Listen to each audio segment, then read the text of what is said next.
Long ago, before he became the scary sea monster we know today, Davy Jones was a man. He walked the land like everyone else, but his heart was different.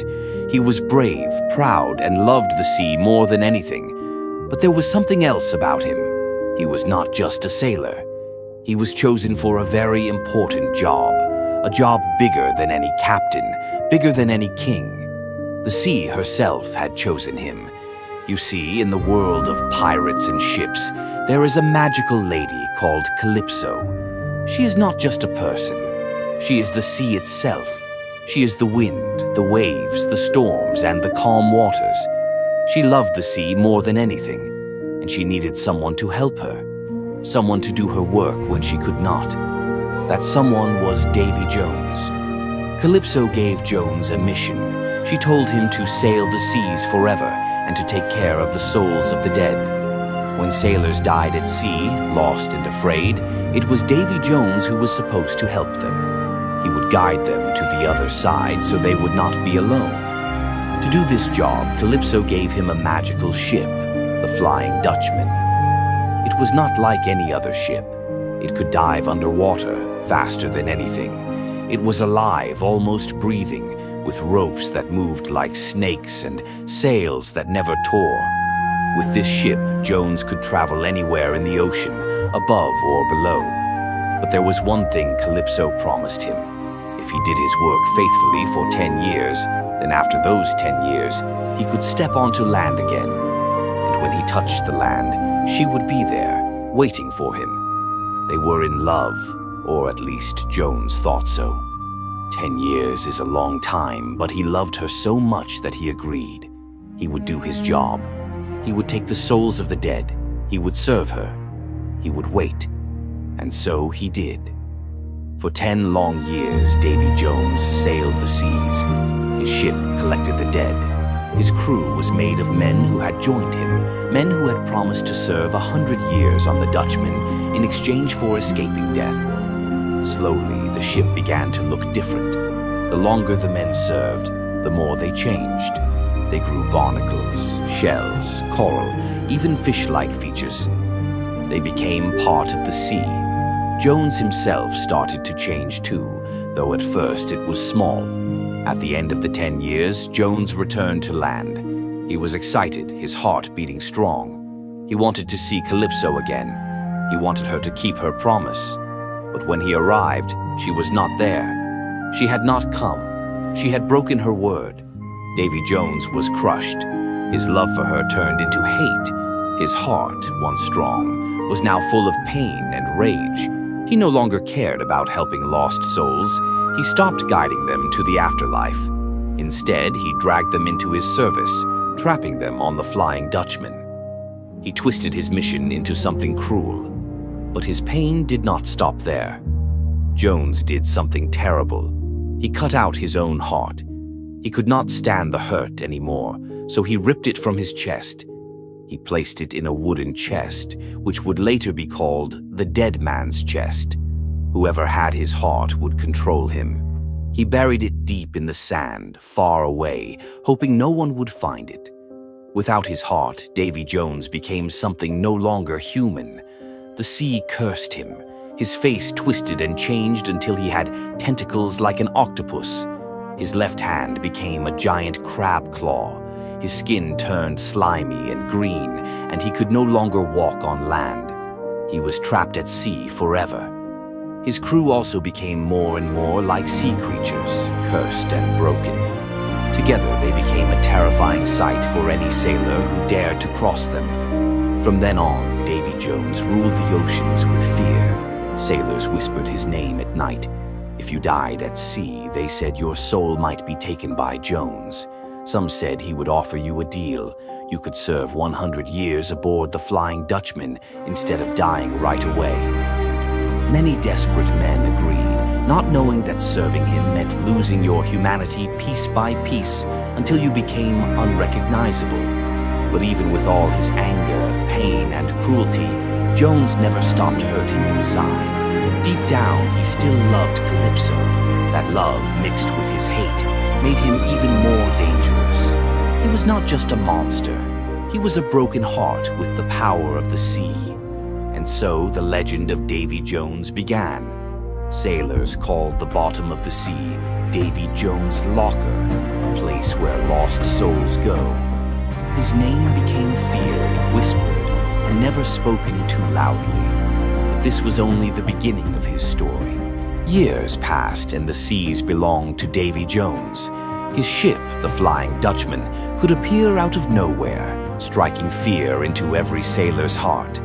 The sails were torn and dark, the wood looked alive, and the crew was more like monsters than men. Barnacles stuck to their faces, claws replaced hands, and shells grew where skin once was. No one dared to fight them because how can you fight the sea itself? Jones had one thing that made him even more dangerous: the Kraken. The Kraken was a massive sea monster, larger than any ship, with tentacles that could drag a whole vessel beneath the waves in seconds. Sailors would see the water ripple and boil before giant arms burst through, smashing the decks, wrapping around masts, and pulling everything down. When the Kraken was unleashed, escape was almost impossible. Jones used it to destroy ships, capture men, and remind the seas that he was king. But even monsters have rules. Jones' curse meant he could not step on land unless it was once every 10 years, and even then only for a short time. So he ruled from the water, making deals with desperate sailors. If a man was drowning or shipwrecked, Jones would appear. He'd offer a choice: serve 100 years on the Dutchman or die right there and sink into the sea. Most men, terrified of death, agreed. But they didn't realize the truth. Serving Jones meant slowly losing yourself until you were nothing but coral and shell. This is where Jones's story crosses with Captain Jack Sparrow. Jack was clever, tricky, and always looking for a way out of trouble. But years before the movies began, Jack had made a deal with Davy Jones himself. Jack wanted to be captain of the Black Pearl, the fastest ship in the Caribbean. Jones made it possible. He raised the Black Pearl from the depths of the sea, fully restored and ready for Jack. In return, Jack promised to serve Jones after 13 years. At first, this seemed fair enough. Jack got his ship, his freedom, and many adventures. But Jack being Jack, he never planned to keep his promise. As the years ticked down, Jones came to collect. He sent his crew to remind Jack of the deal, and when Jack refused, Jones called for the Kraken. It was around this time that Will Turner and Elizabeth Swan entered the story. Will was brave, loyal, and determined to save his father, Bootstrap Bill Turner. Bootstrap had been a sailor who made the same mistake as many others. He joined Jones's crew to escape death. Over time, he became part of the ship itself, barnacles covering his face, his body no longer fully human. Will loved his father and wanted to free him from the curse. Bootstrap's fate tied Will directly to Davy Jones, and Jack Sparrow, always scheming, tried to use Will to bargain his way out of his own debt. Jones wasn't fooled. He knew Jack was clever, slippery, and always trying to trick others. So he tightened the net, pushing Jack closer and closer to the end. One of the scariest things about Davy Jones was his heart. Remember, he had cut it out and placed it in the dead man's chest. The chest was hidden on a secret island, guarded by traps and magic. Jones carried the key with him, keeping it locked in a pouch tied around his neck. Whoever had the chest and the heart inside controlled Jones. They could stab it and kill him, or use it to command him. Because of this, many people began hunting for the chest. Jack Sparrow, Will Turner, Lord Becket of the East India Trading Company, and others. Will wanted the chest so he could use it to free his father. Jack wanted it to escape his debt. Becket wanted it so he could control the seas by controlling Jones. Suddenly, the chest became the most important thing in the Caribbean, and Jones knew it. He fought fiercely to keep it hidden, sending his monstrous crew to chase anyone who came near. But even with all his power, his ship, and his kraken, Jones was still broken inside. Sometimes, when no one was watching, he played a tune on his organ, a haunting, sad song that filled the ship. He played it because it reminded him of Calypso, the sea goddess who had betrayed him. He still kept a locket with her picture, even though he hated her. His heart might have been locked away in a chest, but his feelings never truly left him. The sea was filled with whispers of Jones, of the Dutchman, of the chest. Sailors feared him, but some also pitied him, for deep down he was just a man who had loved and lost. Still, pity could not save you if you crossed him. If the kraken was sent after you, there was little hope. Jack Sparrow was about to learn that lesson the hard way. The seas grew darker as Davy Jones hunted Jack Sparrow. Jack's time had run out, and Jones was not a man who forgave debts. The Dutchman stalked the Black Pearl like a shark following its prey, waiting for the moment to strike. Jack knew he couldn't escape forever. Jones first sent his crew to remind Jack of the bargain. They came crawling out of the water, half fish, half men, covered in slime and barnacles. Their eyes glowed, their voices gurgled. They climbed aboard the Pearl, offering Jack a choice: pay his debt or face the kraken. Jack, of course, tried to talk his way out of it, but Jones had heard every excuse before. Then came the kraken. At first, it was only a ripple in the water, a deep rumble that shook the ship. Then bubbles rose, and suddenly massive tentacles burst out of the sea. They slammed onto the Pearl's deck, breaking wood and flinging sailors into the air. Jack, Will, and the crew fought desperately, cutting at the tentacles with swords, firing cannons, trying to break free. But the kraken was too strong. It wrapped around the ship, pulling it down inch by inch. Jones didn't even need to be there. He stood on the Dutchman, far away, watching through his long spyglass. His tentacled beard twitched as he smirked. He enjoyed seeing sailors struggle because in the end, the sea always won. Jack, slippery as ever, tried to escape, leaving his crew behind. But in the end, he turned back. He faced the kraken alone, sword in hand, standing tall on the deck of the Pearl. With a mighty roar, the kraken dragged the ship under. The Black Pearl was gone, and so was Jack Sparrow. Davy Jones had won.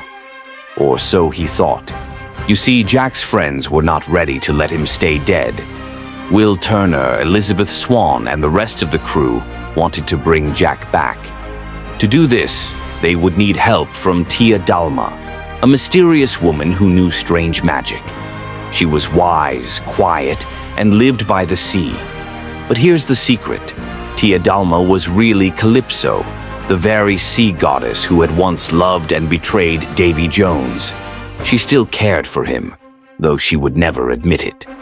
Tia Dalma told the crew there was a way to bring Jack back from Davy Jones's locker, the place at the bottom of the sea where lost souls go. But to get there, they would need a captain brave enough to guide them. And so they brought back another pirate, Captain Barbossa, who had once been Jack's enemy. Together, they set off on a journey that would take them to the ends of the earth. Meanwhile, Jones had bigger problems. The East India Trading Company, led by the cold and ruthless Lord Cutler Becket, had discovered the secret of the dead man's chest. Becket wanted control of the seas, and with Jones's heart in his hands, he could have exactly that. Becket forced Jones into his service, making him attack pirate ships and wipe out anyone who stood in the company's way. Jones hated being controlled. He had once been the master of the seas, feared by all, and now he was nothing more than Becket's weapon. But he had no choice. Whoever controlled his heart controlled him. And so the Dutchman sailed, destroying pirates at Becket's command. At the same time, Will Turner still dreamed of freeing his father, Bootstrap Bill, from the Dutchman. Every time he saw his father, covered in barnacles, slipping further into the ship, his heart ached. Will wanted to save him, but to do that, he needed to control the Dutchman himself. And to do that, he needed Jones's heart. So now 3 different groups wanted the same thing. Jack's crew wanted Jack back from the locker. Beckett wanted Jones's heart to control the seas, and Will wanted the heart to save his father. All roads led back to Davy Jones. But Jones himself was not just sitting idle. Sometimes, when the night was quiet and the sea was calm, he sat at his great organ, playing his sad tune. The music echoed across the ship, haunting his crew. In those moments, Jones seemed almost human again, remembering the love he had lost. He even held a locket that matched one Calypso had once kept. Though he hated her for breaking her promise, he also longed for her. His anger and sadness battled inside him, making him more dangerous than ever. The war for the seas was coming, and at the center of it all stood Davy Jones. He was no longer just a monster of legend. He was a key to victory, a cursed captain whose heart could decide the fate of every ship, every sailor, and every wave. But fate has a way of surprising even the most powerful. Jack Sparrow was not gone forever. His friends were coming for him, and when he returned, Davy Jones's story would reach its stormiest chapter yet. Far away from the seas of the living, Jack Sparrow sat in a strange and endless desert. This was Davy Jones's locker, the place where lost souls were trapped. Ships lay broken in the sand, the sky burned with strange colors, and the air felt heavy. Jack was alone, or so it seemed. His mind was full of tricks, so he saw many versions of himself, all talking and arguing. He was stuck, but not gone forever. Meanwhile, back in the real world, Tia Dalma, Barbosa, Will, Elizabeth, and the rest of the crew prepared to rescue Jack.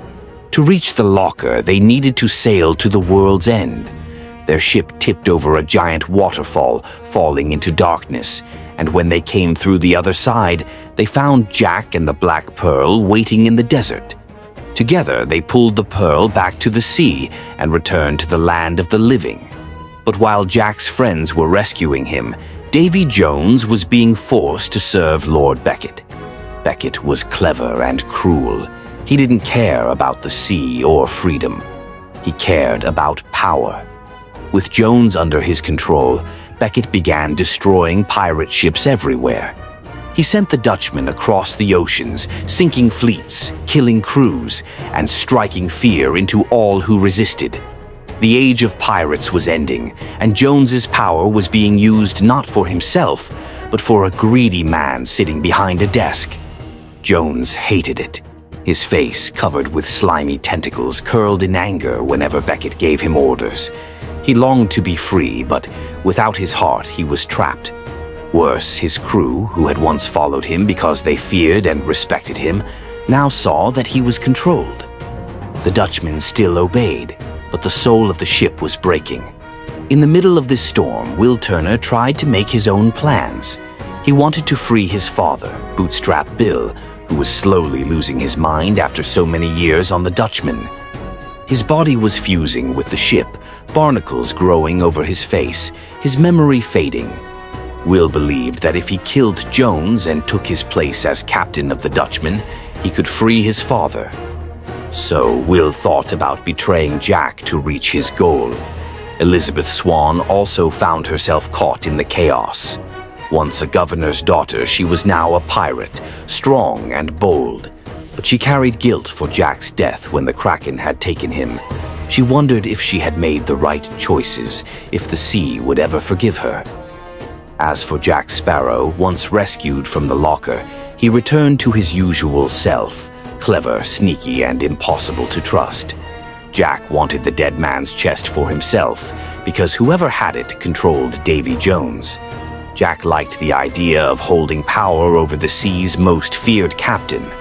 So, even though he smiled and joked with his friends, deep down, he was always thinking of how to keep the chest for himself. But let's turn back to Davy Jones, because something important was happening. Beckett, clever as he was wanted to know everything about Jones. He wanted to understand what made him weak. So he asked questions about the past, about the sea goddess Calypso. Jones became angry at the mention of her name, but the truth was, he had never stopped thinking of her. When Jones was alone, he still played his organ, filling the Dutchman with sad music. He still opened his locket, looking at the picture of Calypso inside. The pain of her betrayal burned him, but the memory of her love still lived inside his heart. He was a monster to the world, but inside, he was still a broken man who had once been human. Eventually, the pirates called a meeting, a great gathering known as the Brethren Court. This was when the most powerful pirate lords of the world came together to fight back against Beckett and Davy Jones. Jack, Barbossa, Elizabeth, and others attended. They knew they couldn't defeat Beckett if Jones still sailed under his command.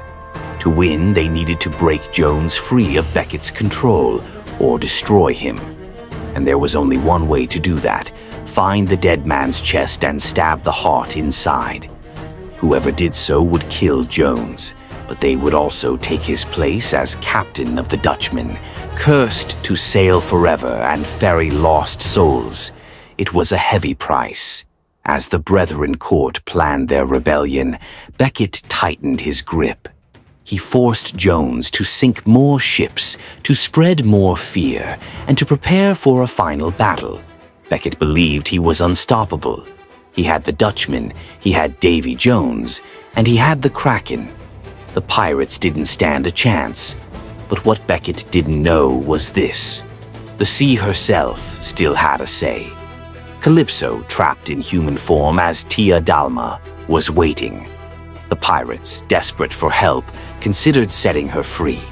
And if Calypso returned to her full power, no man, not even Davy Jones, could control the seas again. The stage was set. The pirates gathered for war. Beckett prepared his fleets, and Davy Jones, torn between anger, sorrow, and hatred, sharpened his claws. The waves grew restless, storms began to stir, and the final battle for the heart of the sea was about to begin. The seas had never been so restless. Storm clouds stretched across the horizon, lightning cracked, and the waves tossed ships like toys. Every pirate in the world could feel that something huge was about to happen. On one side stood Lord Beckett and his powerful East India Trading Company with their many warships. On another side stood the Brethren Court, the pirate lords who wanted freedom. And between them both was Davy Jones, captain of the Flying Dutchman, chained to Beckett's command, but full of his own rage and sorrow.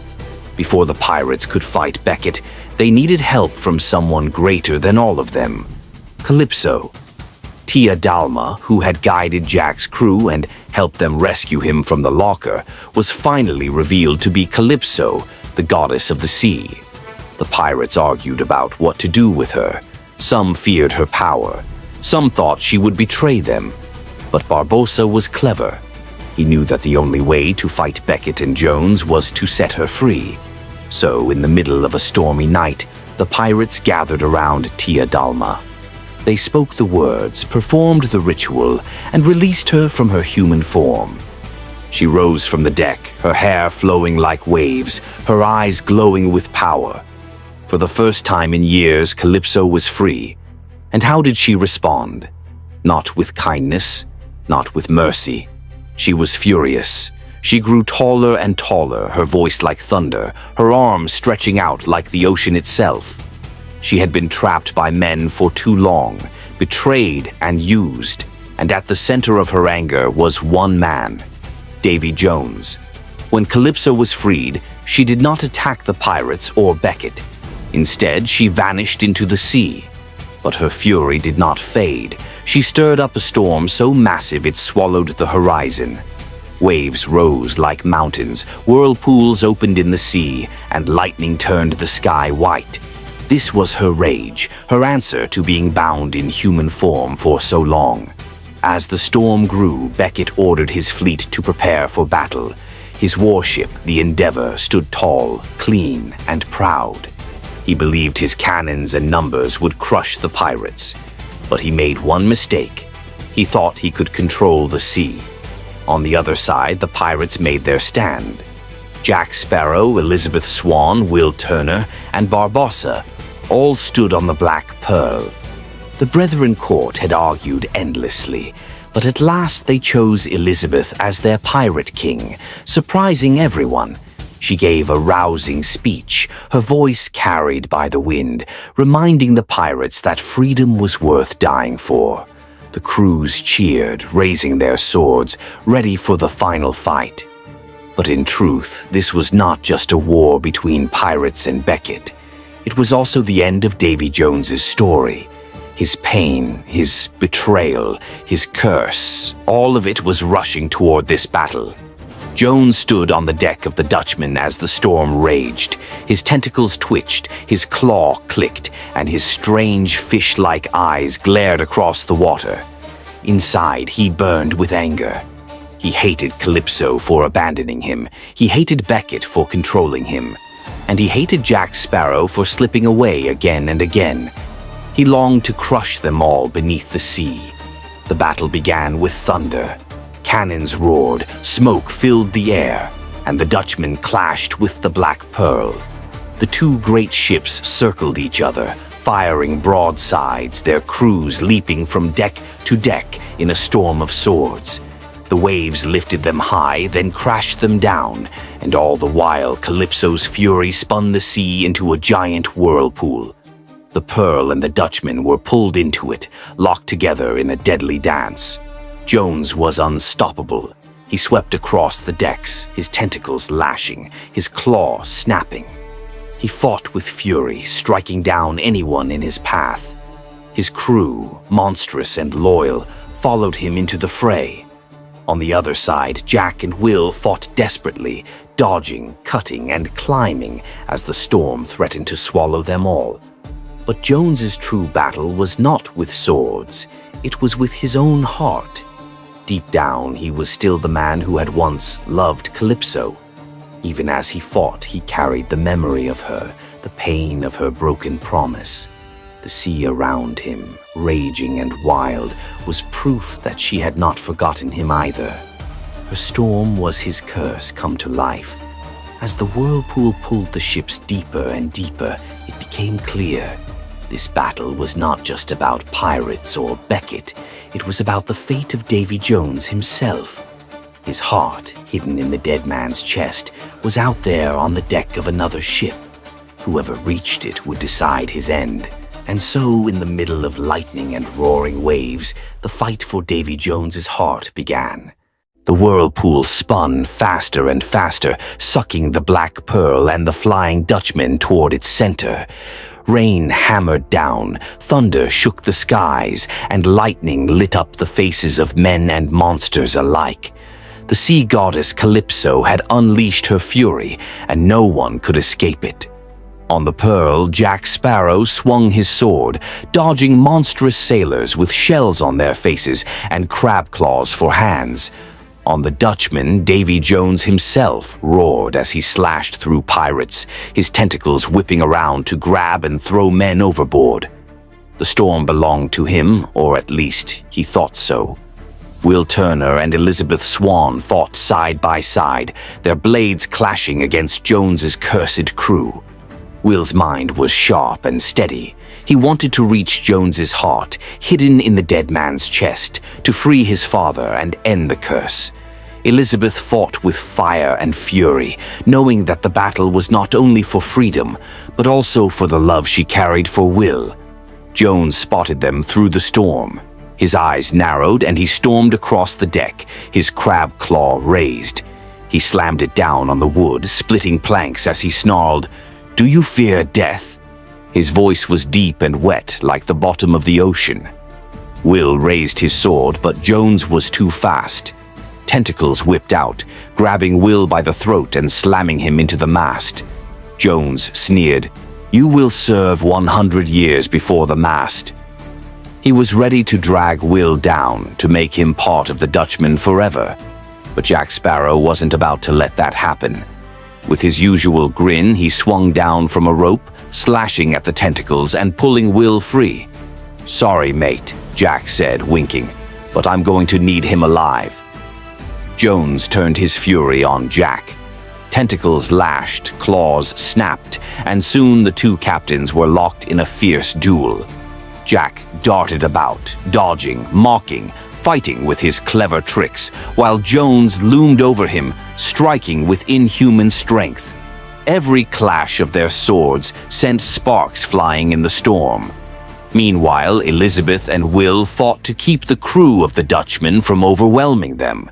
The decks were slick with rain, swords flashing in the lightning. Cannons blasted, wood splintered, and the whirlpool dragged both ships deeper into its swirling mouth. But in the middle of the chaos, something strange happened, something beautiful. Elizabeth and Will, fighting side by side with their hearts pounding, realized they might not survive. They could die here, in the storm, with Davy Jones looming over them. And so, with Barbossa's help, they chose to marry right there on the deck of the Black Pearl. Barbossa shouted the vows between swings of his sword. "Do you take her?" he yelled, cutting down an enemy. "I do," Will answered, stabbing back another. "Do you take him?" Barbossa bellowed. "I do," Elizabeth cried, her blade flashing. "Then by the power invested in me, you are married." The pirates cheered even as they fought, and Will and Elizabeth kissed in the middle of the battle. It was a moment of love in the heart of chaos. But Davy Jones would not allow joy to last. He stormed across the deck, smashing through men, his rage brighter than the lightning above.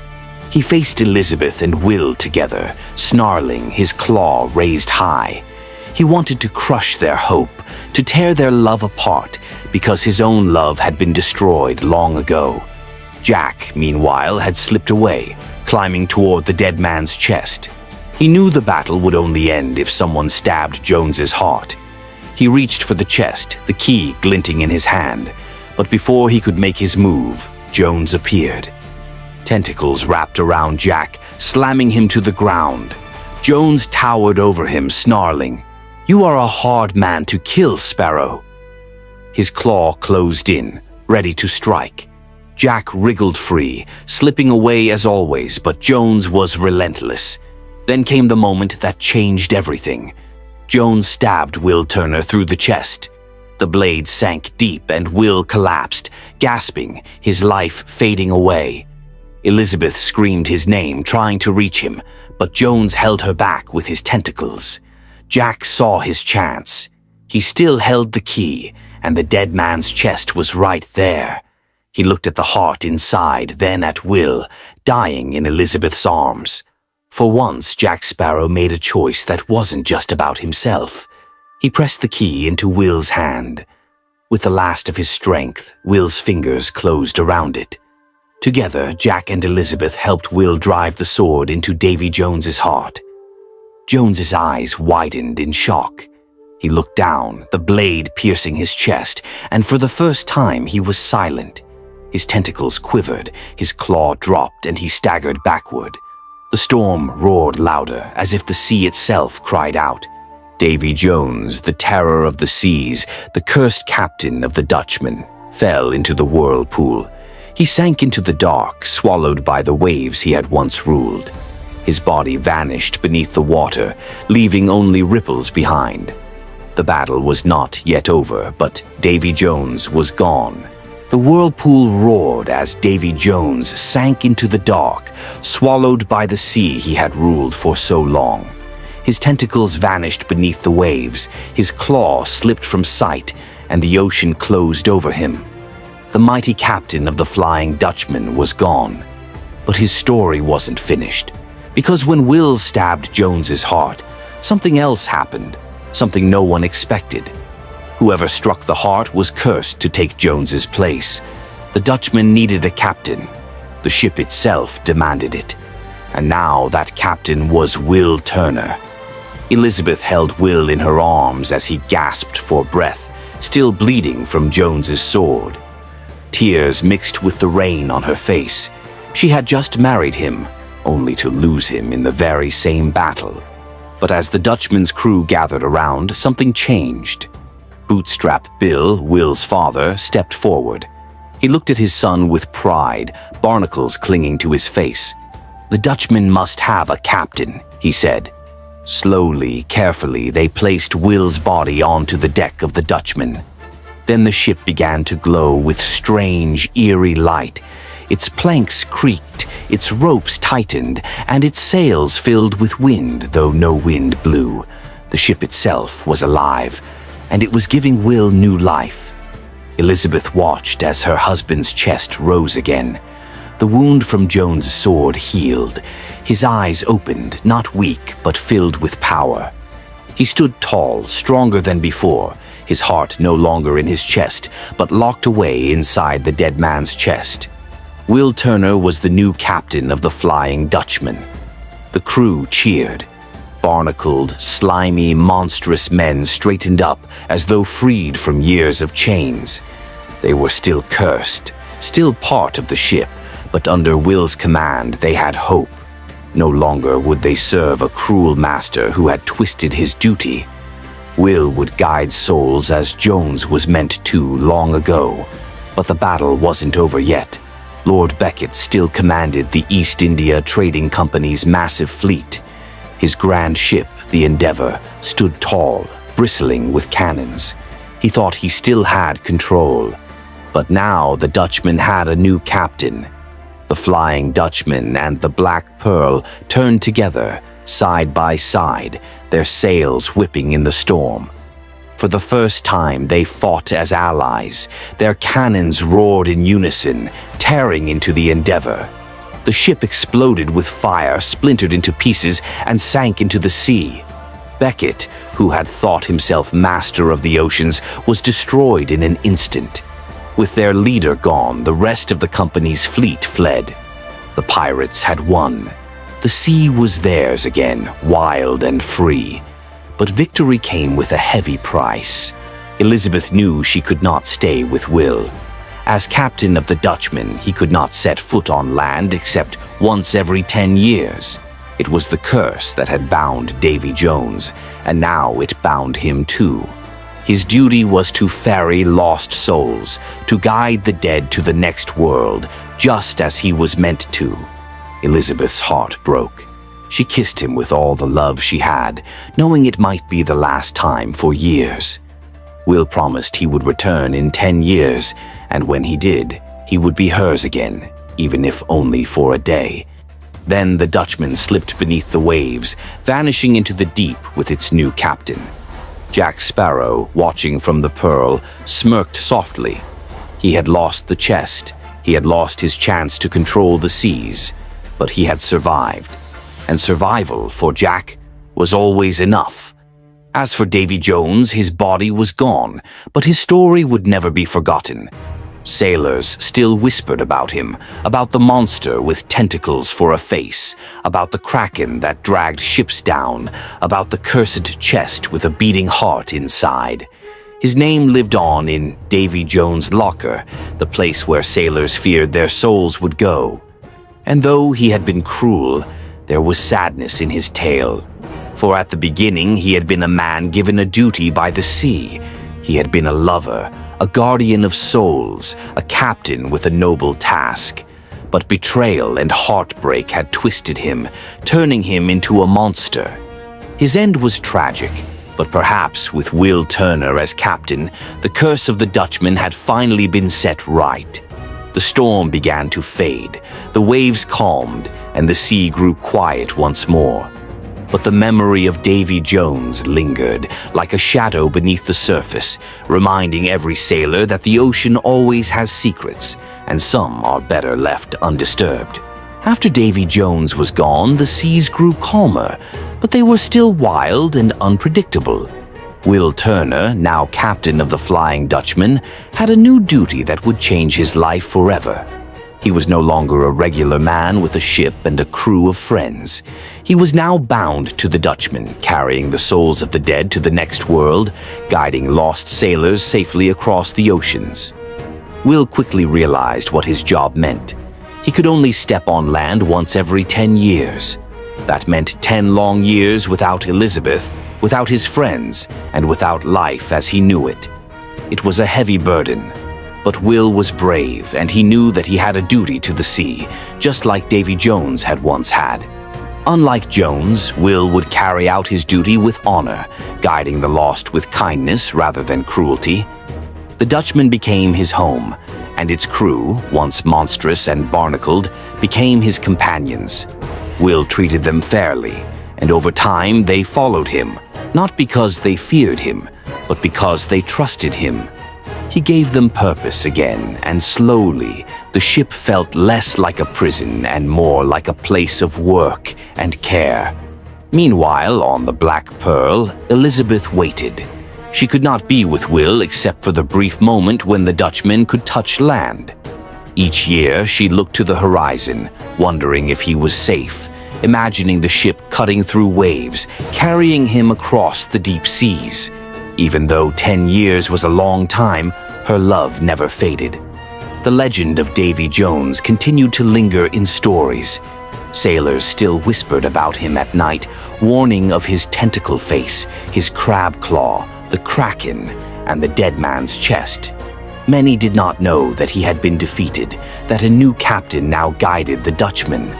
But some of the oldest sailors remembered Jones's terror and knew that the sea was full of dangers that could appear without warning. Years later, the seas would bring new adventures. Pirates rose again, treasure was hunted, and new threats appeared.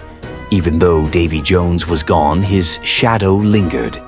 People still remembered the story of the heart in the chest, the monster of the deep, and the terrible price of a deal with the Dutchman. Will Turner's new life was lonely but purposeful. He learned the ways of the Dutchman, guiding the souls of the dead safely. Sailors who had drowned found peace because of him. Unlike Davy Jones, Will did not torture or trap souls. He became the guardian the Dutchman was meant to have from the very beginning. Every 10 years, Will returned to land. He would reunite with Elizabeth for a single day, a day of joy, laughter, and love, before returning to the seas. It was bittersweet. He aged more slowly than normal because of the Dutchman's magic, but the emotional weight of leaving Elizabeth and the world behind never lessened. Each reunion reminded him of what he had lost and what he had gained.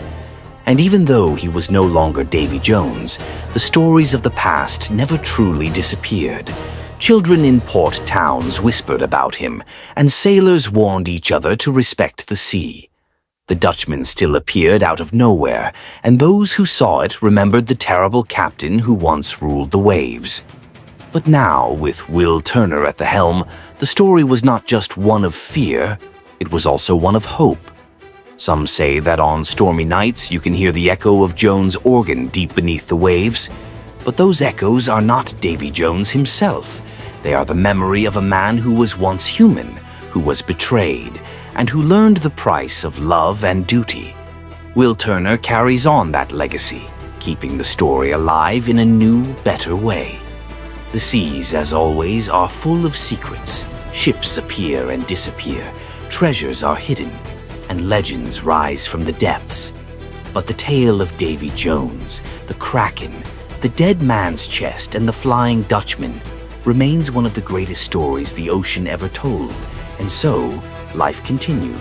Pirates sailed, treasures were found and lost, and the Dutchman glided through the waters, silent, powerful, and eternal.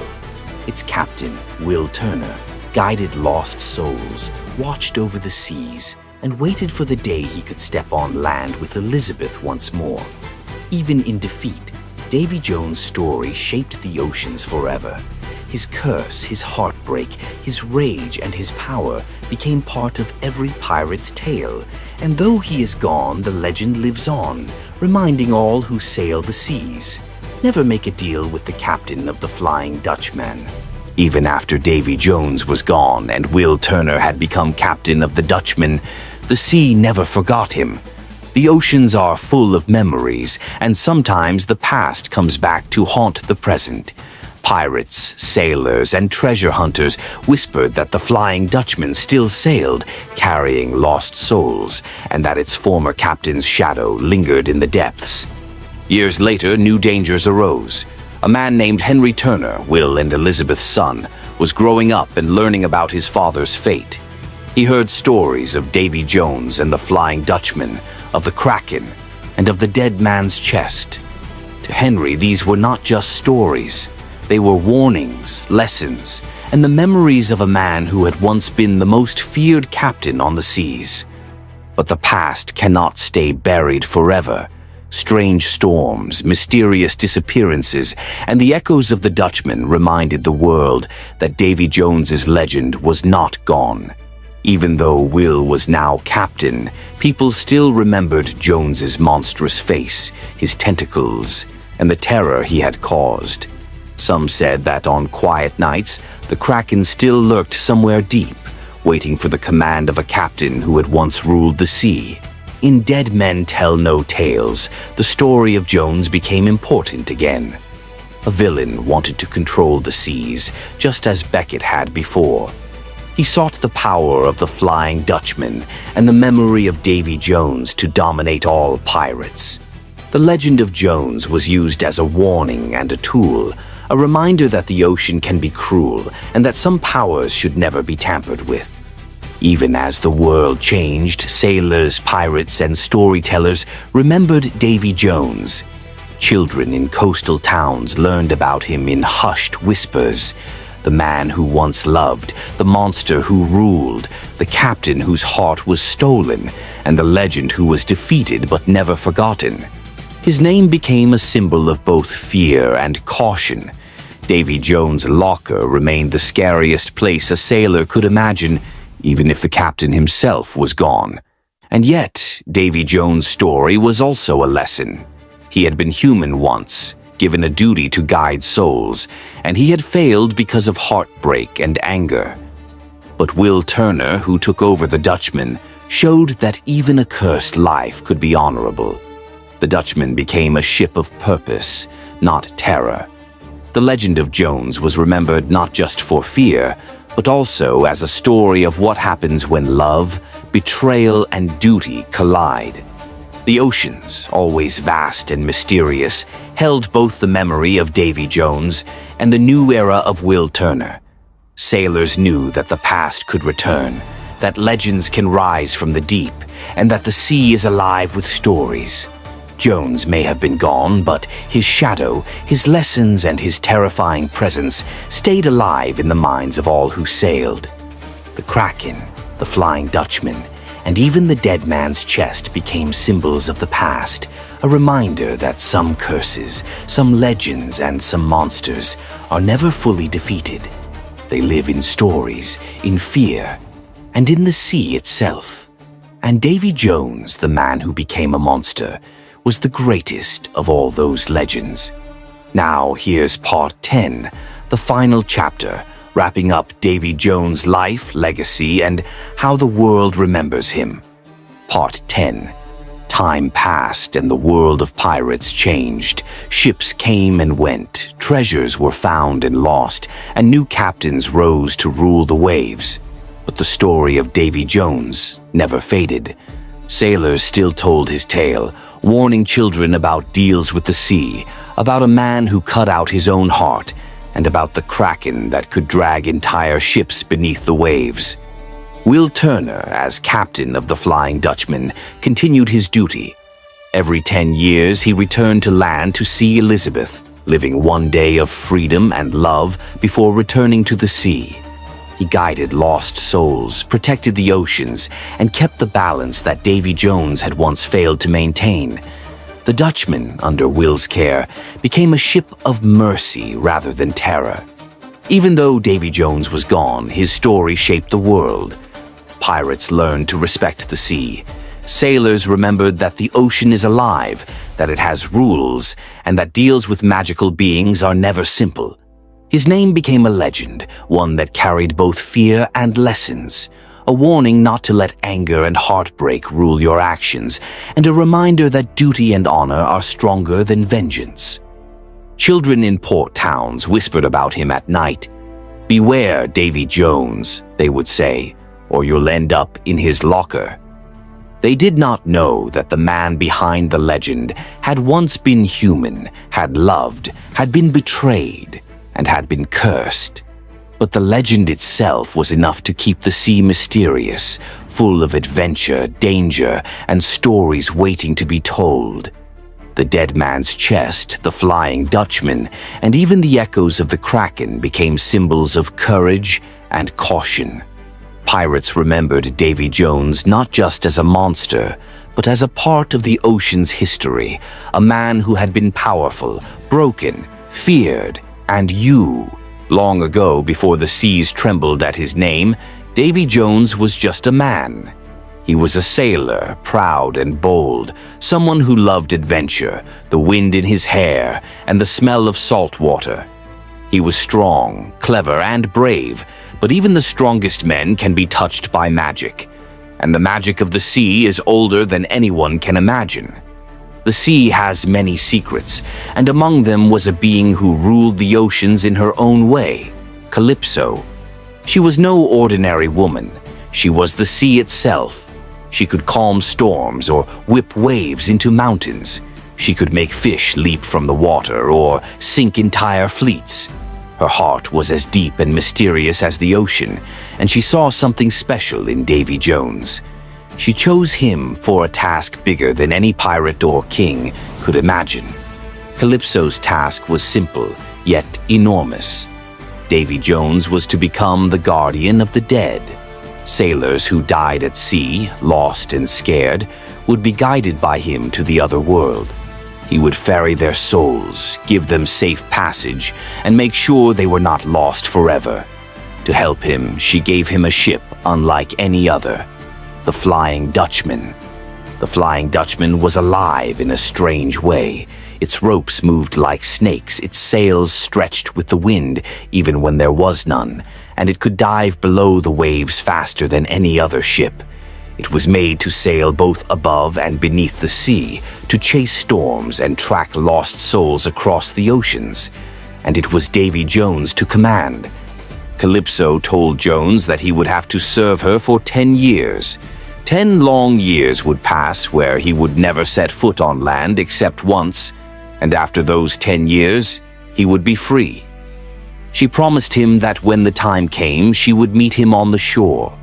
They had a bond, a love that was powerful, and Jones accepted the mission. He loved her deeply. He trusted her completely. And so Davy Jones began his long journey. For years he sailed the seas, collecting souls of sailors who had died. He became known to the living as a mysterious and sometimes terrifying figure. Some sailors whispered that he could appear out of nowhere, that he could make ships vanish beneath the waves, and that, if you were unlucky, your soul would be taken by him. But in those early years, Jones was not cruel. He did his job faithfully. He guided the dead, ferried them to the other world, and kept his promise to Calypso. Jones' crew was made of men who had chosen to serve aboard the Flying Dutchman. Many were desperate, looking for a way to cheat death. They agreed to serve for 100 years, and in return they would live. But slowly they began to change. Their bodies became part of the sea.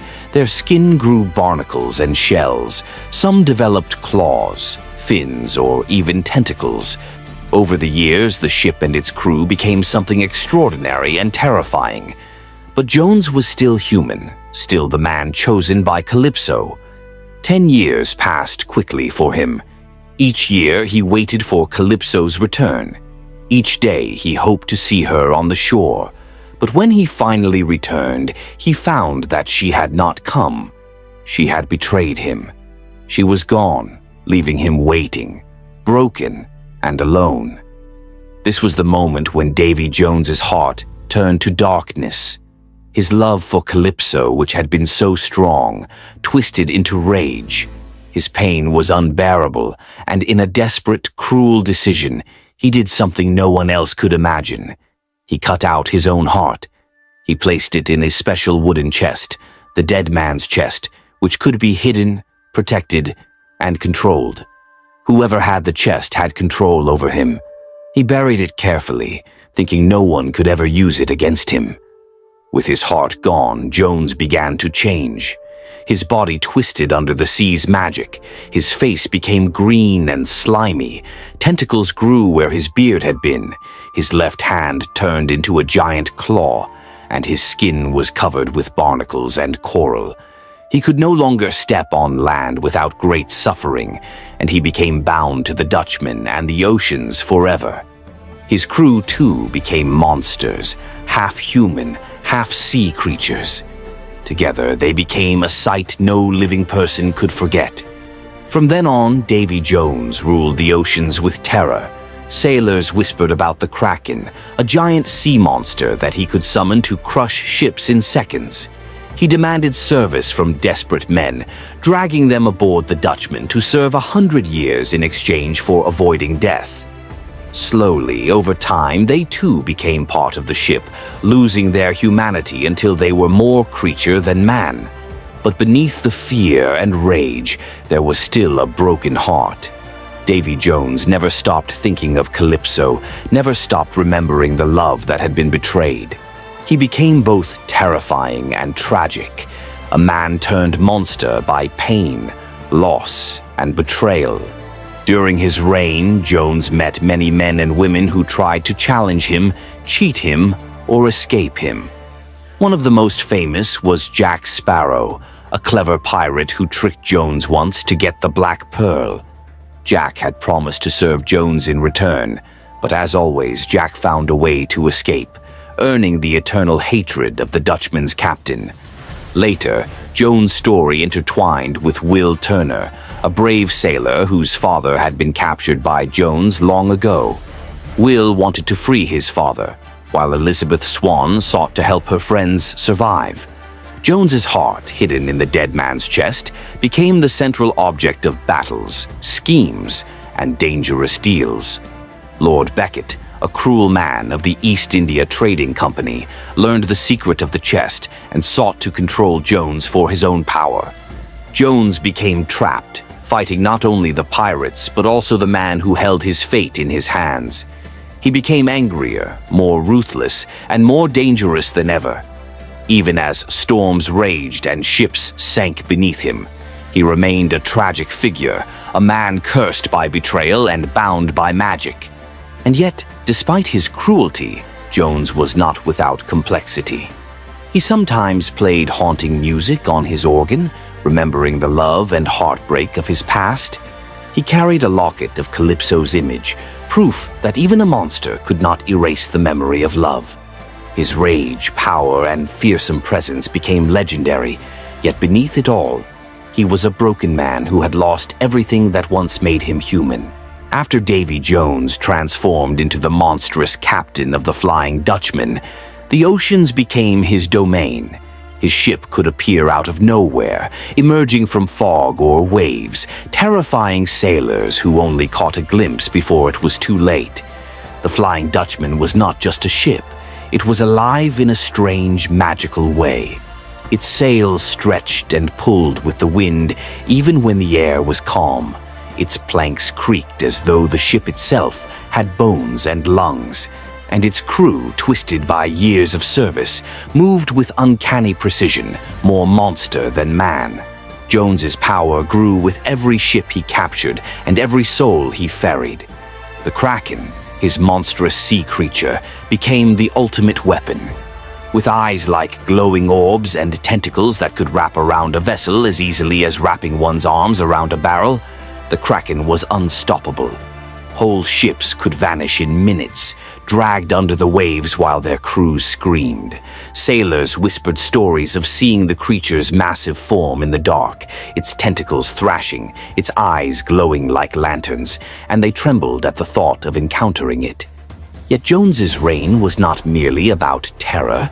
He maintained a kind of order on the seas, twisted though it was.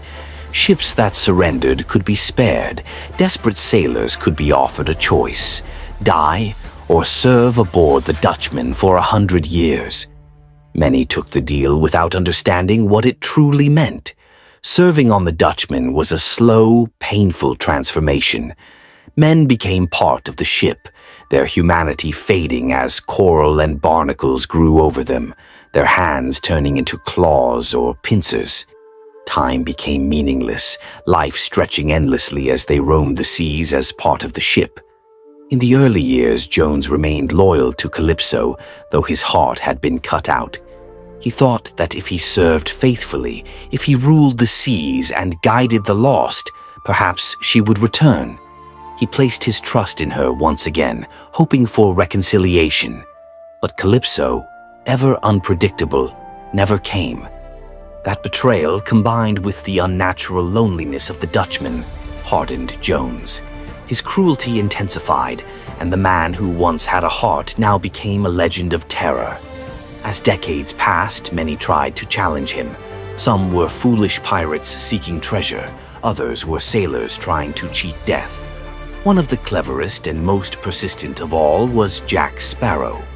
Jack, always clever and slippery, tricked Jones once to regain the Black Pearl, the fastest ship in the Caribbean. In exchange, he had promised to serve aboard the Dutchman after a number of years. But Jack, true to himself, never intended to keep that promise. His trickery earned him the eternal wrath of Jones, whose fury knew no bounds. Over time, Jones' story intertwined with other key figures. Bootstrap Bill Turner, Will Turner's father, had once been a loyal sailor who fell into debt with the Dutchman. He, like others, became part of the ship, trapped in a slow transformation, losing his humanity as years passed. Will Turner, brave and determined, grew up hearing stories of his father and the Dutchman, determined to one day free him. Elizabeth Swan, too, became entangled in the story as she grew into a pirate of courage and skill, learning the dangers of the sea and the cunning of men like Jack and Jones. The dead man's chest became the single most important object in the Caribbean. Davy Jones's heart, placed inside it, represented his true weakness. Whoever controlled the chest could control Jones or kill him. This secret turned him from a feared pirate into a hunted man, constantly at risk of betrayal or ambush.